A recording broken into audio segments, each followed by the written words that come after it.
Well,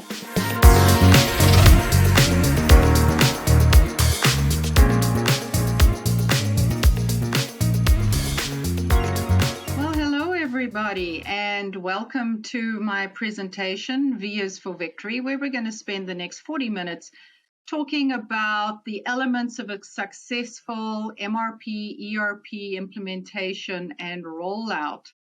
My name is Kaese. I work with Stone Ridge Software, and I am a principal consultant and engagement manager with this company. I have spent my entire working career implementing ERP and MRP around the world.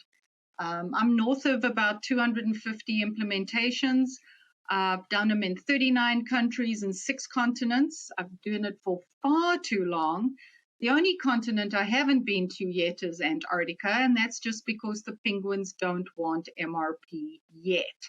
So as soon as they do, I'm going to be heading on down there. I'm a firm believer that implementing ERP and MRP is a collaboration process where we allow people to play to our strengths, not our weaknesses.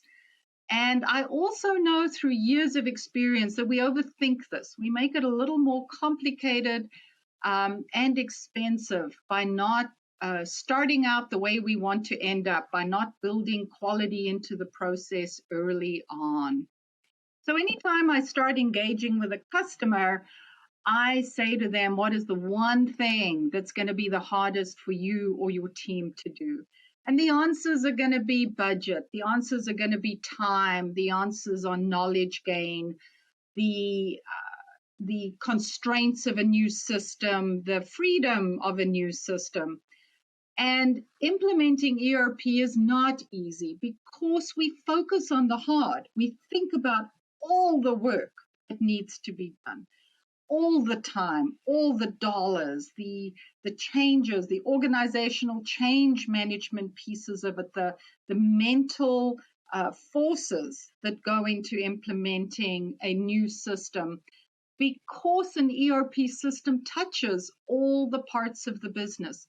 And it really behooves us to just step back, take a breath, and think about what are we doing, what are we trying to do here.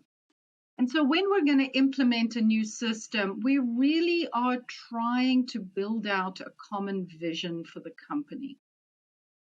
We're trying to use a new language inside the company to get a common voice. And with this hand-holding, with this synchronizing of people taking a leap, throwing themselves into something that for a lot of people is very nerve-wracking and very scary, by collaborating, by playing to our strengths, by hand-holding, we have an opportunity of being better together. And I summarize this all down that for us to get to victory, for us to get to a successful go live, that everybody steps back and goes, that was worth it. There are 5 things that we have to do early on at the start of the project and then throughout the project. And I break them down to the 5 V's to get us to victory. Talking about the project and its viability, talking about working virtually, the visioning behind the project, the vocalization around this big behemoth, all-encompassing beast that we're trying to implement, and then the visibility of people, resources, and the project itself. So for the next couple of minutes, I'm going to take us through a presentation covering these topics, and so I would invite you to pop some chat into the right-hand box on your screen, please. I'm really excited about this presentation. It's a topic that is near and dear to my heart because I've seen a lot of people being very disillusioned with implementing ERP and MRP. And the fact that I'm here today, thank you, DynamicsCon, and thank you to the people who voted, gives me some solace that my concerns about how do we get to victory are actually shared by so many more of you. So please do use the chat, and at the end of this, there will be a live Q&A, and I really look forward to answering some more questions. So take advantage of that feature as we go through this, and just drop those questions into chat as and when you think of them. And we'll get together at the end of this and we'll review. So let's talk about the viability of the project. And the biggest thing to remember is this project needs to be viable for everyone. This is not the IT manager wants new toys. The project needs to be something that everyone in the company must see, they must know, they must have a desire deep in their hearts to disrupt their lives for a period of time while we're implementing new software, new processes, and new procedures. Everybody must feel in their hearts and minds that this project is the best possible use of the company's resources so that we can sustain the business, we can grow the business, and we can improve the viability of the company in different ways in the future.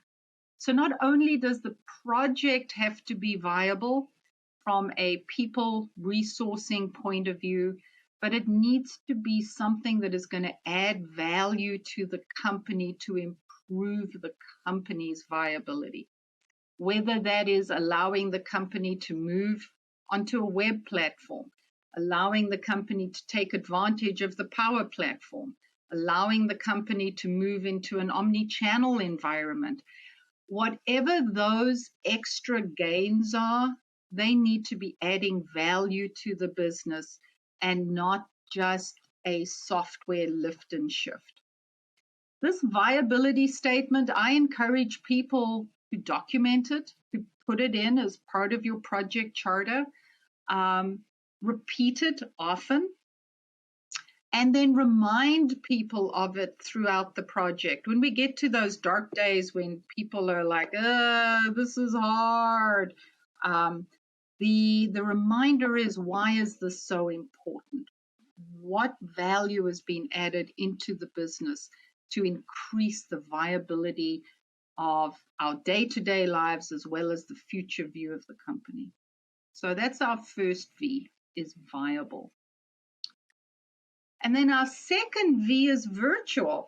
I never in 1,000 years expected that I would ever be monitoring a CRP or a user acceptance test at the narrow end of Teams or Zoom or any one of those virtual tools. We have had to make some substantial shifts within the software deployment industry because of COVID.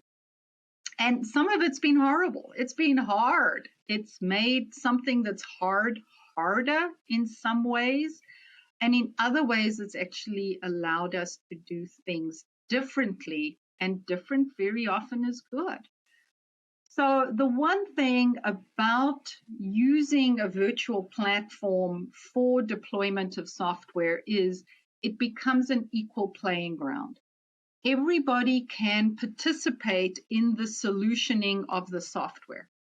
We no longer have the constraint of putting somebody on a plane and flying them halfway around the world. Geography is no longer a constraint to a project. So this allows us to form teams where we are optimizing key skills, key benefits of people that in our traditional roles, we may not have had access to.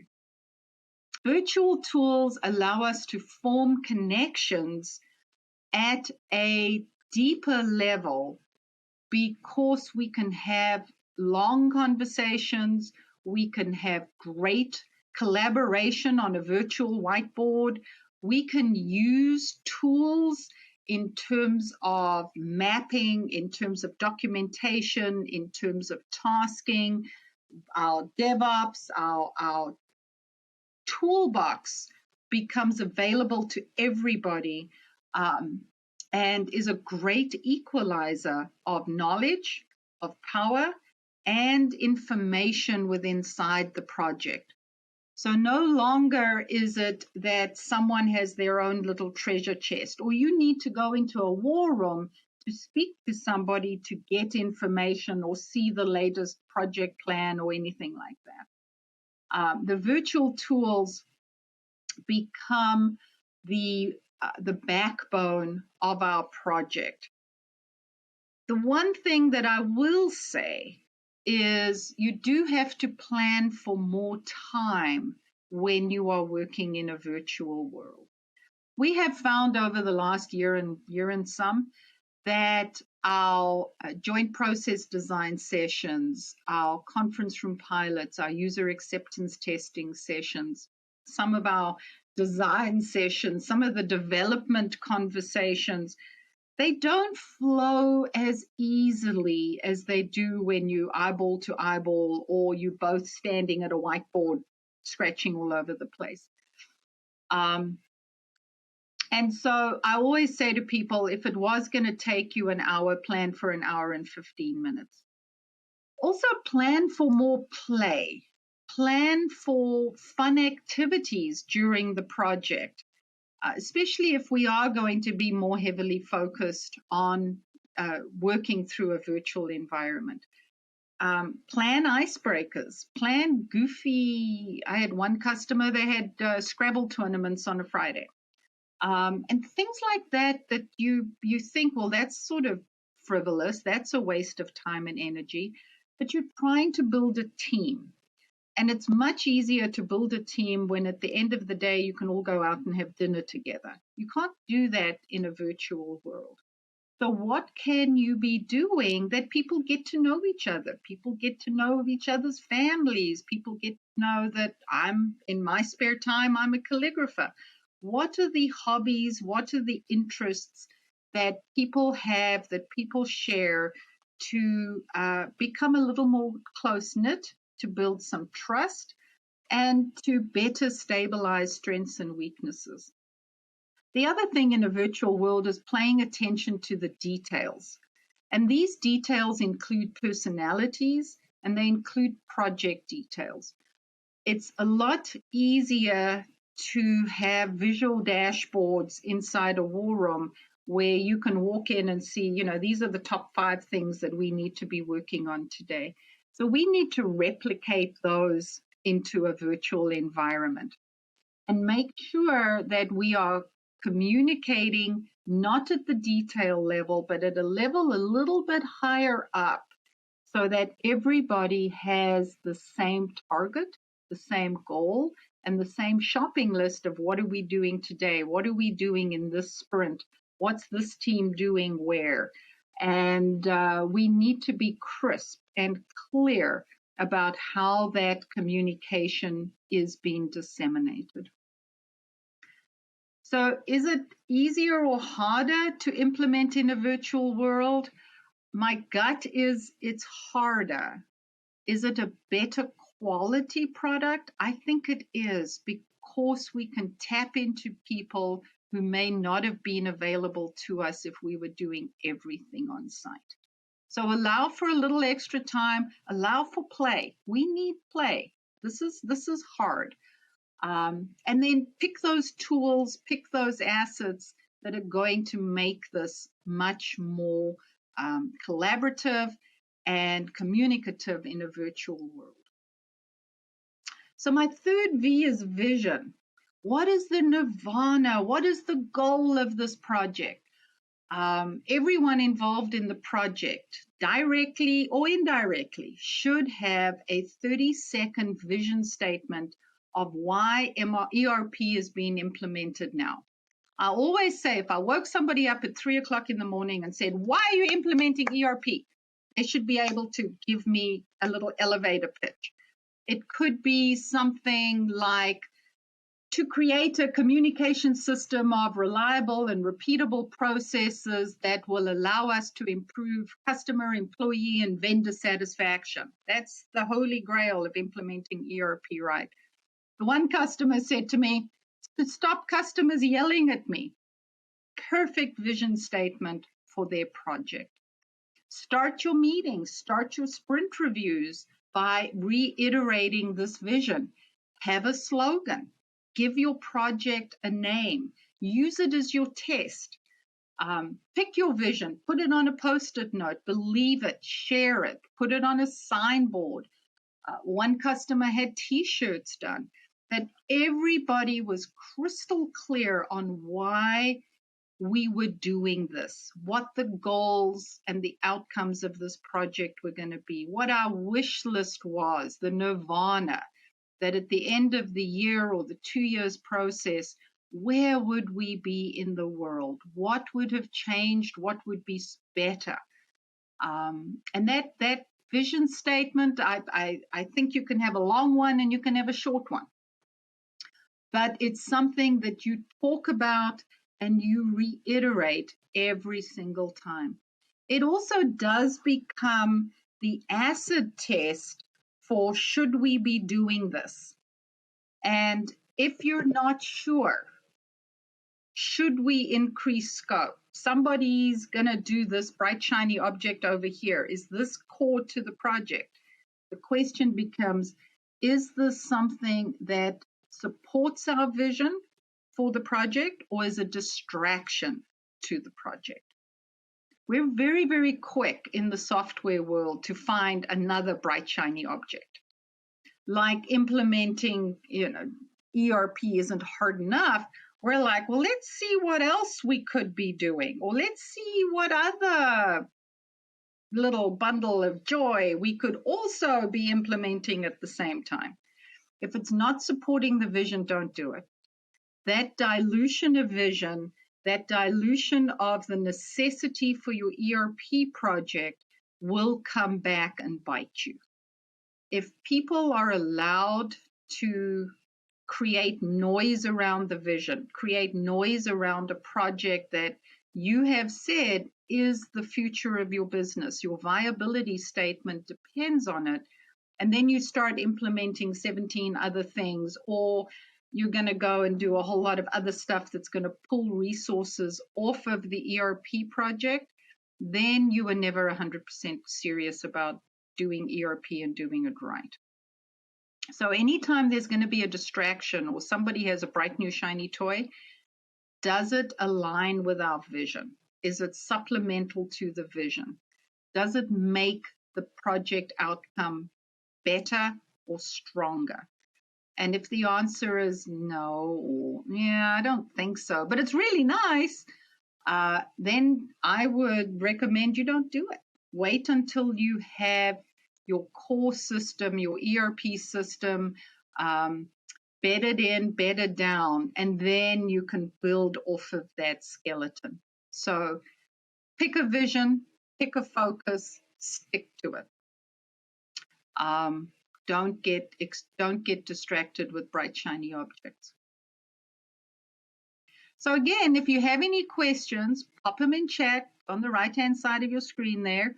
I'm hoping some of my statements are triggering a reaction in you, or I wonder what you really meant about that. So I'm really hoping I'm going to find lots of questions when I get to chat here in a little bit. Let's talk vocal. What do I mean by when I talk about V is for victory and I bring in vocal? I always say the O's, the CEO, CIO, COO, see anything O, they need to be shouting, not whispering, shouting about this project. No subtle, gentle emails saying, we're going to be doing this project and you may be asked to help on it. And yeah, we're doing software and it's ERP and it's going to touch every part of the business. But, it's okay. It's there. We need a shout out. We need a dramatic performance worthy of London Stage Theatre in terms of why are we doing this? They need to be shouting about this project. All senior leadership, however it is defined within your organization, all need to be very crisp and clear and vocal about why we're doing this. Have their little elevator pitch down hard and then talk often. It's not enough to have one senior person in the company being a project leader. The voices clamoring for the new ERP system should only be drowned out by the cheering of the O's, the managers, the key stakeholders, maybe it's shareholders. This voicing of the need, of the desire, of the vision for the project is a constant reminder for everybody involved in the project that this is key. This is vital to the business. This is not a Sunday afternoon stroll. This is hard work. This will touch all areas from customer service through field service, through production, through finance, through cash, through forecasting, planning, scheduling, any type of customer engagement, all will be impacted by the ERP system. And in those dark days, and there are dark days, it's this voicing from the O's, and they're shouting out about why we're doing this, celebrating the milestones. I have been to company-wide project kickoffs where vendors and customers were invited and where they talked about why they need my ERP customer to implement a new system. And that's another very productive voice of support. So these voices that are vocal can be internal and they can be external. The voice of a customer saying, you know, I love you guys, but you just make me crazy because you can't tell me when you're going to ship my order. And I am looking forward to you putting in a new ERP system for Dynamics and being able to give me that information. That's a very vocal support, and it's an energizer to everybody in the company about why we need to be doing this. And it's not enough to be doing that when we do the big project kickoff.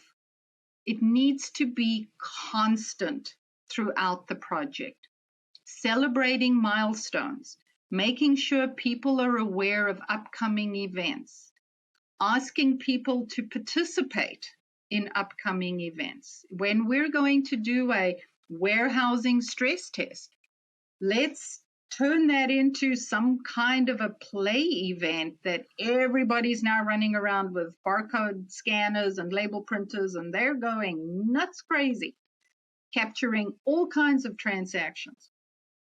So let's make sure everybody hears about it and knows about that, because that's a big deal as part of one of the metrics for success before we go live. So calling out those events, making sure the communication strategy is strong. If you have a company newsletter, or you have a quarterly company meeting or a monthly company meeting, make sure that your ERP project is getting some voice inside of that meeting. Whether it is the project leader standing up and saying, hey, you know, this is what we've done, this is what we're about to do. Maybe it's just a 60-second update. Maybe it's somebody in a department talking about how a process has been redesigned and what the impact of that change is going to be downstream in the company. Maybe we've changed something on the sales order, and so now shipping is impacted. And how is that better for them? And that's going to ripple into production. And how's that better for them?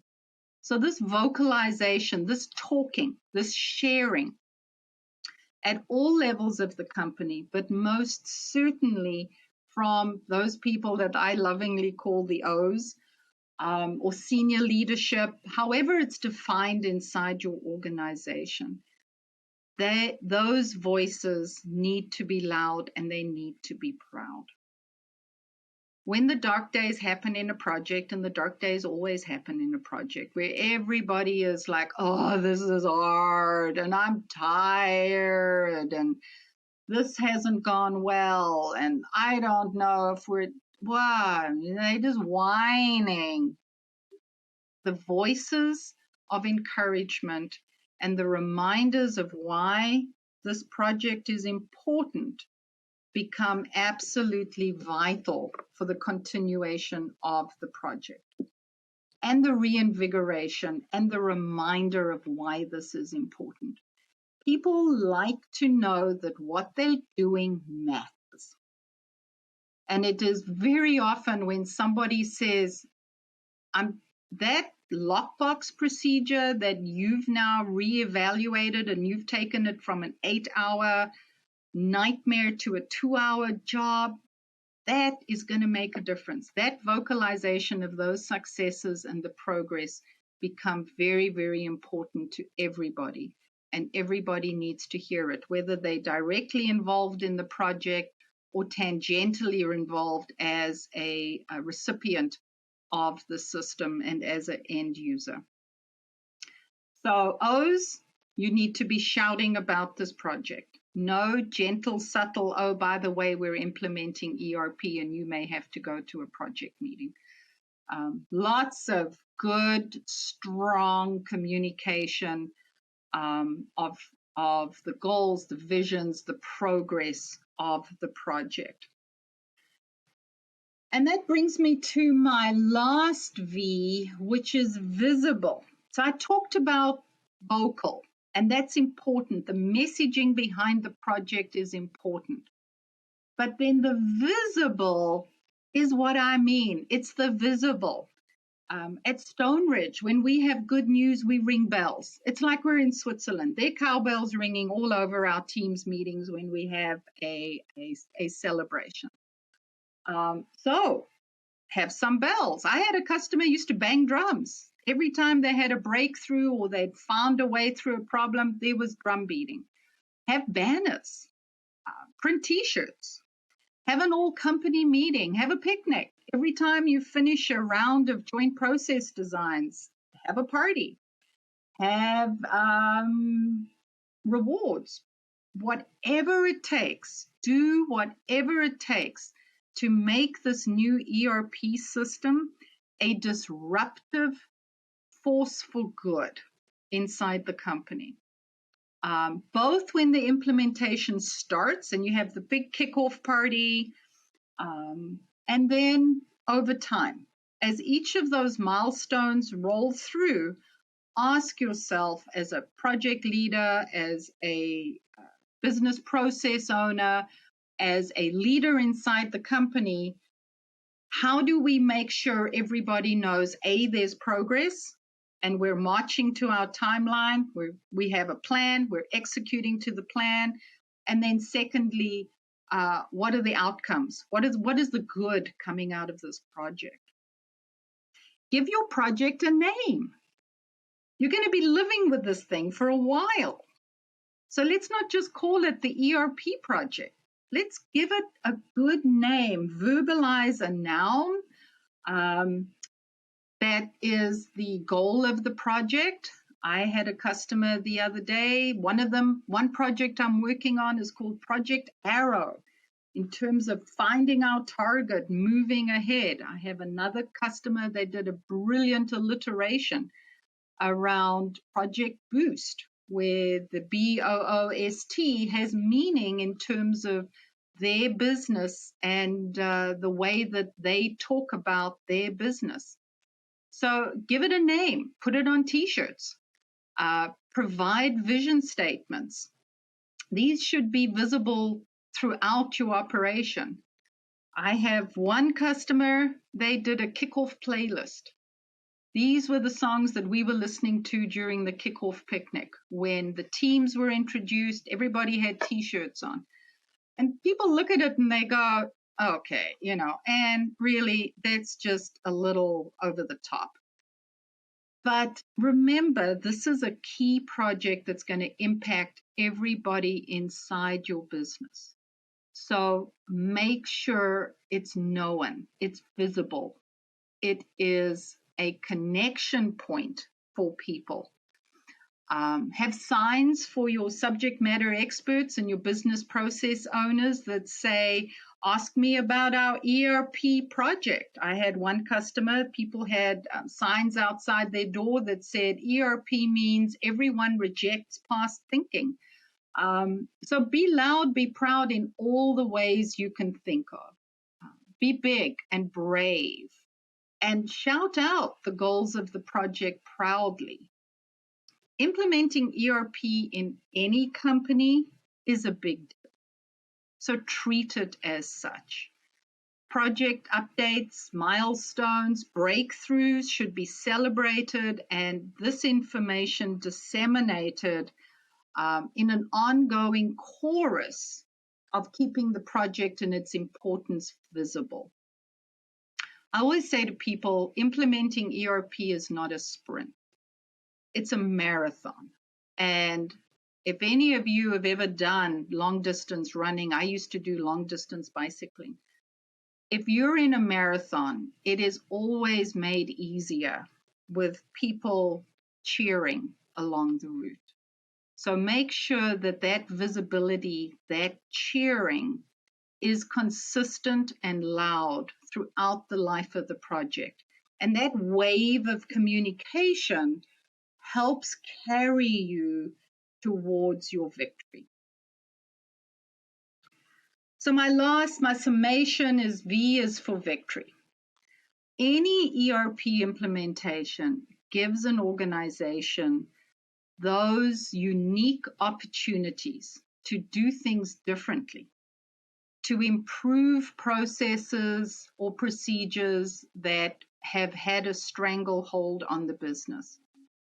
An ERP implementation gives us an opportunity to do things with a passion, to improve productivity in many different ways throughout the firm, throughout the business. So to claim victory at the end of the marathon, we need to follow a good plan with our professionals, and we need to keep the band singing the song, V is for victory, from start to finish. These 5 indicators on our path to victory make sense, and they are the things that very often people feel uncomfortable doing. But my years of experience would tell you the more you do them, the stronger your outcome. Implementing ERP is about software, but most importantly, it's about people. We are impacting the lives of people, their day-to-day work, the things that make them proud, the reason why they get up in the morning. And to carry you through that swell, to get you through that organizational change, the system improvement, the monitoring of outcomes, we need to be singing this hymn that V is for victory.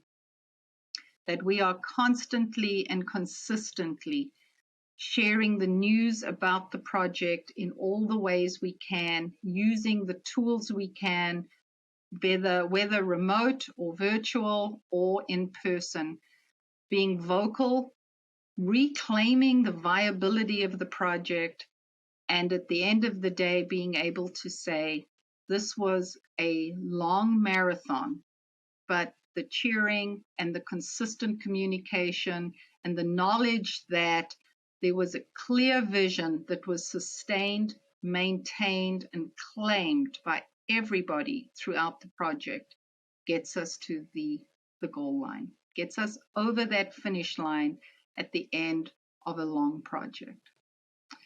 So I hope you have enjoyed listening to this presentation. I hope you've learned something, or if nothing else, I have given you some thinking material that will allow you to think about your project differently. Think about how you can involve others, how you can be that agent for change, and how you can take something that's hard and help break it down into elements that will sustain you and carry you through the project.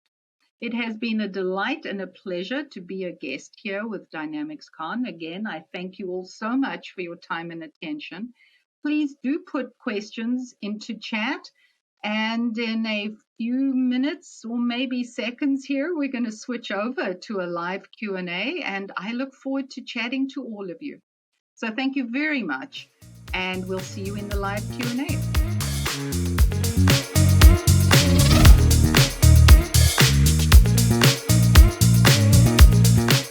Thanks, Anne, for sharing that great information. There is a lot to consider, but it's so important to plan so your MRP. Well, I'm not sure if anybody can see me or hear me right now. I'm just looking at a big black box. So those of you that are out there, thanks. Sabrina. Yeah, thanks, Anne. Just wanted to kick this off with a comment that I saw in the chat from Brian. You know, he mentioned that sometimes leadership doesn't really buy into the project, or maybe not buy in, but maybe they don't support it. Or maybe... Well, thanks, Liz. I'm glad to hear you can see me and hear me. That makes it a little easier for me. So question coming in, should the 1.25 hour ratio for virtual projects be applied to all project hours or only some? Anything, in my experience, over the last, how long have we been living in this virtual world here? My experience is anything that's going to be done in teams, especially in a large group, you need to allocate more time to it.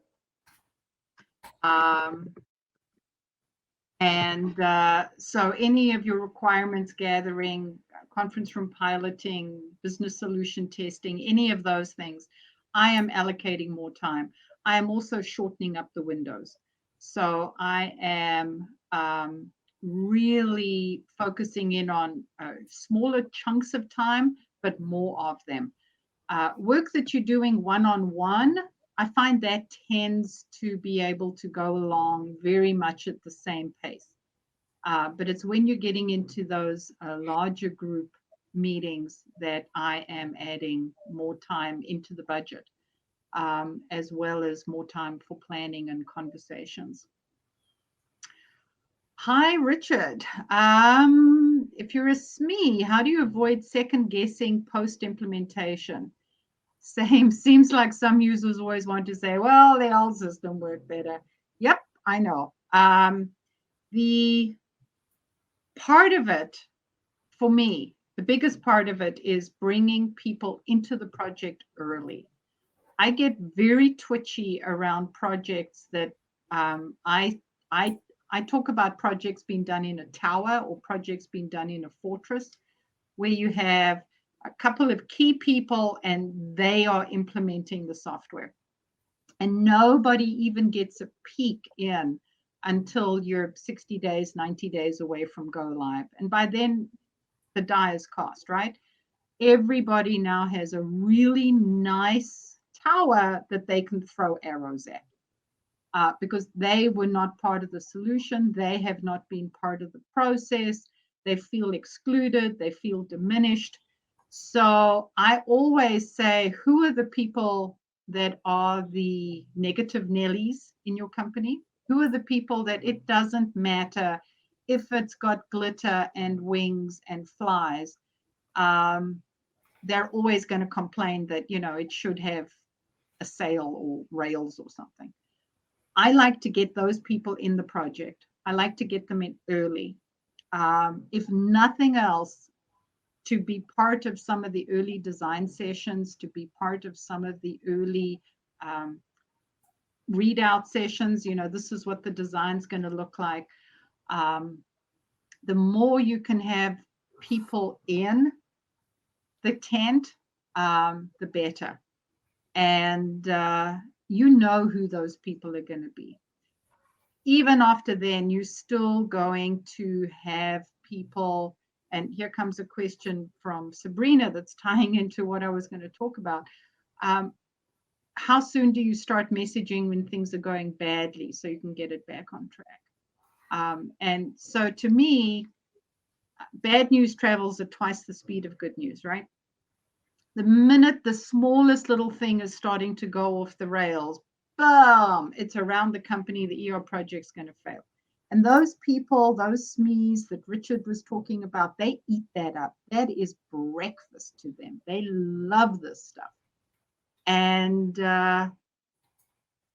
get ahead of that, message on it, own it, say, yep, we had a setback. We thought we were going to be able to do something in ABC, and now we're going to go XYZ. These are the bad things. These are the good things. But own it right away. Do not think that by ignoring the negative Nellies, by ignoring any of the bad messaging, they're just going to, crawl under the floor and disappear. It's not going to happen. Those things are like the COVID virus. You're going to get the Delta variant and then the Mu variant, and they're just going to grow and grow and grow, and it just swamp your project. So those are my thoughts around some of those negative Nellies and things going bad. Sabrina has another question. I liked your ideas to keep the project fun. Liz talked about how do companies celebrate accomplishments. So what other fun ideas have I seen? It's really, really hard in an ERP project to get lighthearted. People take this really, really seriously, and they should. There's a lot at stake. There's a lot of money being invested, a lot of time, people's attention, backfill labor's being employed, you name it. There's a whole lot of stuff going on. So the first thing you need to do is look at your company culture. What are the things that your company has liked to do?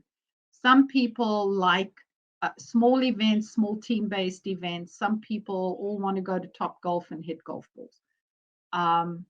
And I've seen people do that. I have seen people take over a rooftop facility and have a sort of drinks and appetizers kind of a meal at the end of a J-pod when people were physically together. We did a remote CRP a couple of weeks back, and the company organized care packages to go out to their people, and there was coffees, and there was popcorns and some snackum kind of things, some cheese, some biscuits, so that the people who were all participating in the CRP had something special. They weren't, it wasn't just another day sitting in front of the computer. Allow small teams to do things. Snappy gift is something that we use at Stone Ridge that I have seen other customers use, where somebody or a small team of people have really, really worked very, very hard to solution something. And so there's a little pop of spending money for them, or snappy gift, you can grab an item or stuff like that. Do think about what is the mental impact of the project. And so maybe it's a forced time off. The project is shutting down Friday at 12 o'clock. Everybody, you are going home. Everybody's getting paid. It's not coming out of your vacation allowance. Just go do something fun. Go do nothing. Go sit on the sofa and read a book. So the variety is huge, and it doesn't always have to be big, expensive events. Any other questions?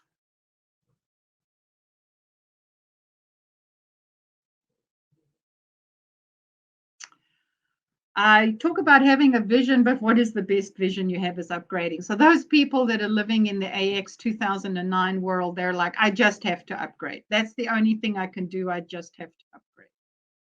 And yes, it's a necessity. It's a security necessity. There are reasons of why you need to be doing that, but go and find another reason. What is the baseline benefit to the company for you to be doing that. There is always another benefit.